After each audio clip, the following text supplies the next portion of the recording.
everyone, it's Snowman here. Another video coming from the Owensville Crawlers.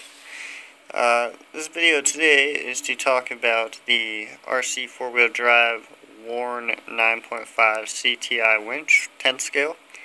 I'm going to tell you how to take it apart and if it's seized up, a way it may possible to bring it back to life. So, here we go. Basically, I already have this apart, so it's a little faster. There's 4 screws on the back and the 4 for the mounting plate underneath here. So what you want to do is you want to remove the 4 screws underneath and take this plate off and set it out of the way. Then you want to take the 4 screws out of the back, which will split the case, and out will come the spool. Obviously you want to remove your hook from the line on your here so you can just pull this out. This will be attached to this is the motor. This motor is about $10 to replace, which is awesome. It's cheap to fix. Unfortunately, before I was able to figure out how to fix this, I kind of screwed it up, but I can show you that it did work actually later on. I just didn't know it. So anyways, this will be on here. When you're looking at this, there will be 2 set screws. This one is for the shaft to the motor, and this one is for your line. You should insert your winch line right in that little hole there. And there is a bearing on the end, so check that. Also, you know, make sure it's smooth, maybe clean it up a little. Anyways, you take the Allen out a little bit, slide the drum off, out of the way. Anyways, you can see in here there's a bunch of little gears. It's just a little tiny gearbox on top of a little motor.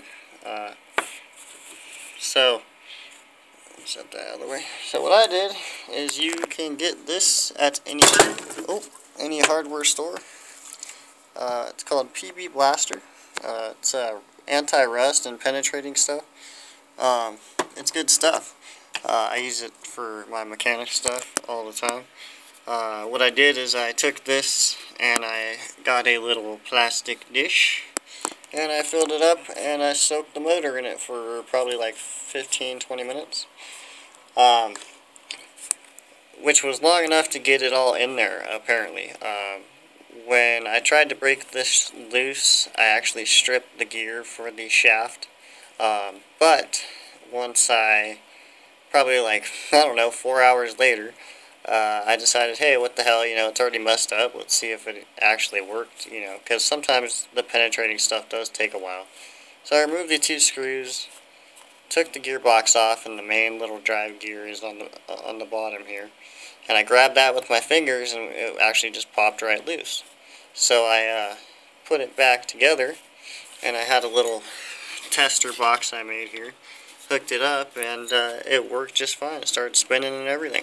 Obviously this gear gets stuck at one point because I screwed it up, but it did free up the motor, and it actually runs very well still.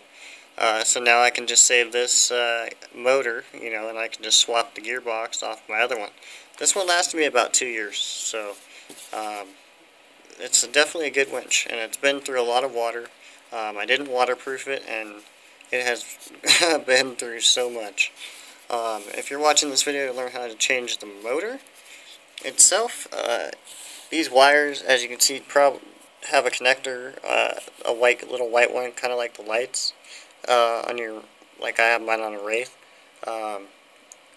You basically push down see if you can see it here. You push down on the little tab on the connector there, inside the white piece, or lift up on the white tab on the thing, and just pull these out, and then it'll fit right through the hole, and then you can just put it back on later. You may want to label on your white connector which one was red or black, so you don't get them mixed up. Should you need the connector again with your new motor, I have a new one on the way, so it'll be back together shortly. So hope you found this useful. It's a good winch. I recommend it. Thanks for watching.